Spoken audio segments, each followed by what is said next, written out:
Muslim Network. ሰላም አለይኩም ወራህመቱላሂ ወበረካቱ። የተከበራችሁ የኡስሚ ዩቲዩብ ቻናል ቤተሰቦች አድማጭ ተመልካቾቻችን ከያላችሁበት ቦታ ሰላም መልካሙን ተመኘው ወደ 3 የሚሆኑ መረጃዎችን በተከታታይ ለእናንተ አደርሳለሁ። የኢትዮጵያ ንግድ ባንክ ለደንበኞቹ ያስተላለፈው መልእክት አለ። ሙሉ መረጃ አደርሳችኋለሁ። በሌላኛ መረጃችን ትላንትናው ዕለት ብሔራዊ ባንክ ከፍተኛ የሚባል ዶላር መስጠቱንም ሰምተናል። ይሄንም ለእናንተ የምንነግራችሁ ይሆናል። በውስጠኛ ደረጃ የምናየው ወደ 2.2 ሚሊዮን ብር የሚሆን ጥሬ ገንዘብ ፖሊስ በቁጥጥር ስር መዋሉም ተሰምቷል። እስከ ቪዲዮ ፍጻሜ አብራችሁን ቆዩ።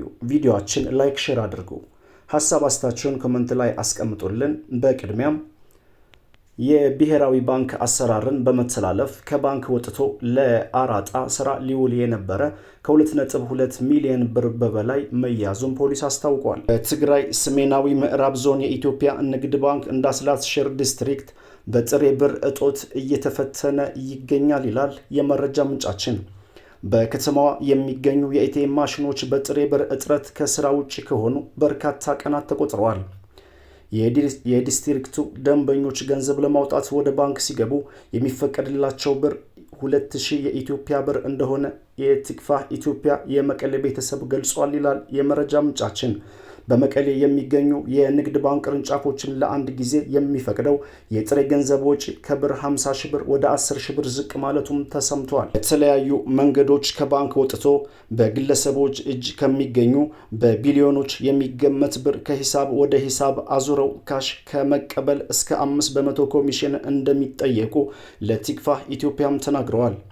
በእንዳስላት ሼር ዲስትሪክት ስር የሚገኙ የኢትዮጵያ ንግድ ባንክ ቅርንጫፎች አሁን ዋና ስራቸው ከሂሳብ ወደ ሂሳብ ማዛወር ብቻ ሆኗል በማለት አክለው አስተያየት ሰጪዎቹ ተናግረዋል። ይህ በእንዲህ እንዳለም የዞኑ ፖሊስ የባንክ አሰራር ከሚፈቅደው ውጭ ወጥቶ ለህገ ወጥ የአራጣ ስራ ሊውል የታሰበ ከ2.2 ሚሊዮን ብር በላይ ጥሬ ገንዘብ እጅ ከፍንጅ መያዙን ከዞኑ ፖሊስ ሰምተናል ይላል የመረጃ ምንጫችን።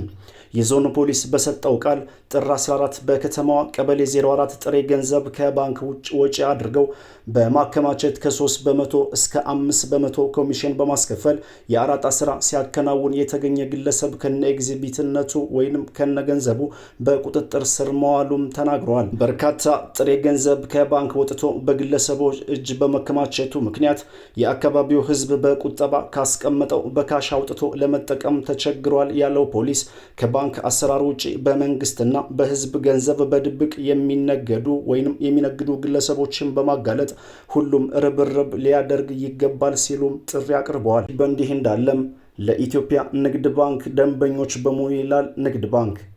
የኢትዮጵያ ንግድ ባንክ በንፋስ ስልክ ዲስትሪክት ስር የሚገኘው የሞገሌ ተራራ ቅርንጫፍ በኮሪደር ልማት ምክንያት ከጥር 18 ቀን 2018 ጀምሮ አገልግሎት መስጠት ያቆማልም ብለዋል። በመሆኑም የተከበራችሁ የባንካችን ደንበኞች ቅርንጫፋችን ስራውን እስኪጀምር ድረስ በአቅራቢያው በሚገኙ የኢትዮጵያ ንግድ ባንክ ቅርንጫፎችና በባንኩ የዲጂታል የባንክ አማራጮች አገልግሎት ማግኘት እንደምትችሉም በአክብሮት እናሳውቃለን ይላል ንግድ ባንክ። በሌላኛው መረጃችን ስንሸጋገር ብሔራዊ ባንክ ትላንትናም ባወጣው የ500 ሚሊዮን ዶላር ጨረታ ላይ የ92 ሚሊዮን ዶላር ክፍተት ተጨማሪ ፍላጎት እንደተፈጠረም የመረጃ ምንጫችን ዘግቧል። ባንኩ ባቀረበው የውጭ ምንዛሬ መጠንና በተፈለገው መጠን መካከል ያለው ክፍተት ይፋ ማድረግ ከጀመረበት ጊዜ ወዲህ ከፍተኛ ሆኖ ተመዝግቧል። ማዕከላዊ ባንኩም ትላንትና 500 ሚሊዮን ዶላር ጨረታ ያቀረበ ሲሆን የተጫራች ባንኮች ፍላጎት ግን 592.3 ሚሊዮን ዶላር እንደሆን የባንኩ መረጃ ያሳያል። የባንኩ ጨረታም ከባለፈው ጋር ሲነጻጸር የኢትዮጵያ ብር የመግዛት አቅም 11 ሳንቲም ያጠነከረ ሆኗል። ጥር 12 ቀን 15 ዙር ጨረታው አድጎ የነበረው ብሔራዊ ባንክ 16 ዙር የውጭ ምንዛሬ ጨረታው ትላንትናም አካሂዷል። በዚህም መሰረት የቀረበው 500 ሚሊዮን ዶላር ምንዛሬ የአንድ የአሜሪካን ዶላር በአማካኝ 154 ብር ከ81 ሳንቲም ተሽጧል። የኢትዮጵያ ብሔራዊ ባንክ ትላንትና ባካሄደው የውጭ ምንዛሬ ጨረታ ላይ 31 ባንኮች የተሳተፉ ሲሆን ከባለፈው ጨረታ አንጻር ሲታይ 10 ባንኮች ብልጫ አሳይተዋል። አሳይቷል። ትላንትናው የውጭ ምንዛሬ ጨረታ ከ31 ባንኮች ውስጥ 25 ባንኮች አንድ የአሜሪካን ዶላር በ154 ብር ከ81 ሳንቲም በጨረታ ገዝተዋል ወይም ደግሞ ዶላር አግኝተዋል። በባለፈው ጨረታ ግን የውጭ ምንዛሬ ማግኘት የቻሉት በጨረታው ከተሳተፉት 21 ባንኮች ውስጥ 15ቱ ብቻ እንደነበሩ የመረጃ ምንጫችን ተናግሯል። እኛም መረጃውን በዚህ እያጠናቀቅን ቪዲዮአችን ላይክ፣ ሼር በማድረግ አዲስ ከሆናችሁ ሰብስክራይብ አድርጋችሁ የደወል ምልክቱን በመጫን ቤተሰቡን ተቀላቀሉን። ወሰላሙ አለይኩም ወራህመቱላሂ ወበረካቱ።